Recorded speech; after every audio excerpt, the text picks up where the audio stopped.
Hello and welcome to Customer Value Proposition Creation. We're actually going to get into doing the framework of how to create your CVP. We are doing the bottom-up approach, so working with lower levels of data, going to higher levels. Let's get into it. So, the components of a CVP, or the key components, are four things: target customers, features, benefits, reasons to believe. Those are the key components of it, and you'll get very used to these and going down in that order: target customers, features, benefits, reasons to believe. To be successful, a CVP needs to be differentiated, distinctive, and defensible, the three D's. But don't get too hung up on that, and don't get too hung up that it has to be so different from everyone else's and so distinctive and completely defensible. This is not the case. Remember, your CVP in the mind of your customer or your consumer, your target customer, your value proposition linked to your product or service, in their mind needs to be differentiated enough and distinctive enough and defensible against your competitors or other offers or other alternatives out there. That's what it is. It's not a purely, say for example, a legal thing where it's defensible in a court of law. Remember, we're dealing with perceptions and buying decisions here. So it's in the mind of your customers. Is it differentiated, distinctive, which links to branding, etc., and defensible versus your claims and what you're saying? But all of this will become clear.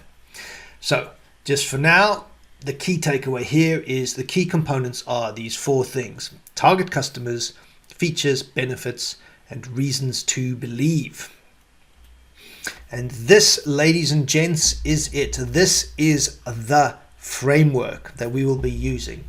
Before I gave you the framework sentence, we will do X for Y by delivering Z. Here is the entire framework where this links into. And the goal, particularly, as I said before, most of the weighting in the world is done with the bottom-up approach. If you use it, is to complete this framework. So we'll get very familiar with it. We'll use lots and lots of examples, so you know exactly what to do when, and then the goal is that you will fill this out for your company or your brand or your product in creating your own value proposition. So let's talk through it a little bit. So we have the stated value proposition is going to be written here. At the moment, the formula is there. It says we will do X for Y by delivering Z.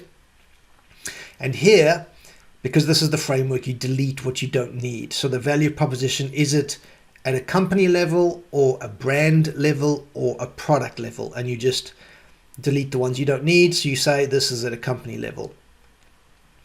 And then the actual proposition, again, is it for company or brand or product X? So you delete the ones you don't need, put in brand X or product X or company X, obviously where X is your thing. So box number one is target customers. You put in this box, who are your target customers? Another way of expressing this in the brackets in italics is, who is this for? So these are like trigger sentences to start what you write. So writing target customers can be quite dry in there, but if you think about it, who is it for? It's for these types of people who want these types of things. They live in these types of areas. They earn a certain amount of money. They're interested in these other types of things. This, as you'll see, comes from customer segmentation in marketing. Your customers. Who is this value proposition for? The next box is features. Now, the features are the things that the product does, and they can be rational, as in thinking, and backed up by some facts or evidence, or this is you can see it happening, you can feel or touch these things sometimes. But they can also be, there's an emotional element to them as well. People they buy things because of advertised features, but there's also emotional features that can be there as well. Not always, and sometimes these can be harder to define in features. So features used to just be it didn't have rational or emotional, it was just the actual physical features of the product. But these days, you can split it into rational and emotional. And features is for things that the people want. What are the core needs of the target customers? So in the two boxes we have, who is this for? It's for da da da da, who want da da da da. The next box is benefits. And again, there's an order to these things. So you've got the target customers, who is it for, the features of the product, then the benefits that the features give you. And again, benefits can be rational, where in the old days of advertising, this is what mostly advertising was. It was selling the benefits. Take this painkiller to get rid of the benefit. It gets rid of pain within 20 minutes, this type of thing. But they can also be split, where possible, into rational and emotional. So that's the benefits. And then it comes down to the reasons to believe. Because if you, and again, old school advertising example, we have a product, it has these features, which gives you these benefits. Customers will then say, well, why should I believe you? That's what the reasons to believe is. And the reason is because da da da da, whatever the reasons to believe are, and I'll go into lots of them. The reasons to believe can be because it's been tested in extremes, it's been approved by X or Z, Y body, it's been given 5 stars by 5,000 verified customers on Trustpilot. Lots of reasons to believe, but you need to give reasons because the features, because XYZ, they believe what you're saying about the features and the benefits. So those are the big 4 I mentioned earlier: target customers, features, benefits, reasons to believe. And the last part, the last box, is by being, which is the personality of the CVP, which also is a very important part of it. So by being, XYZ or 1, 2, 3 type personality, because if you are, it's your personality. If your branding work is done, your branding should tell you what personality your products can have. Sometimes they can be a bit different, but if that's not so worked out, this is just a cross check. This value proposition can be different to what you're saying in other parts of your company, and it has to stack up. So if your value proposition is saying selling medical equipment for surgical operations, and the personality is like fun and vivacious and party going, it doesn't gel. So the personality of the value proposition, which will come out in your advertising and your communications for the value proposition, it needs to match up. And that's what that's saying. So this is the framework. Stated value proposition will go here. The proposition for your company, brand or product X, target customers, features, benefits, reasons to believe, by being. And the goal is to complete this framework. And once you've done it once, become a lot easier, then you'll soon get the hang of it, and you can use this for, again, over and over again, for your total company, for your main brand, for all of your different brands, and then right down to individual product levels.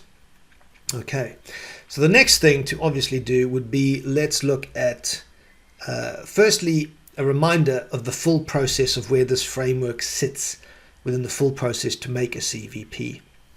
So it sits here at level 3 and level 4. That's where you use this framework. So this is just a reminder. I've shown this in a few different formats of the marketing process. Obviously, number 1, market information. That's where you start. You gather the necessary information to understand your market.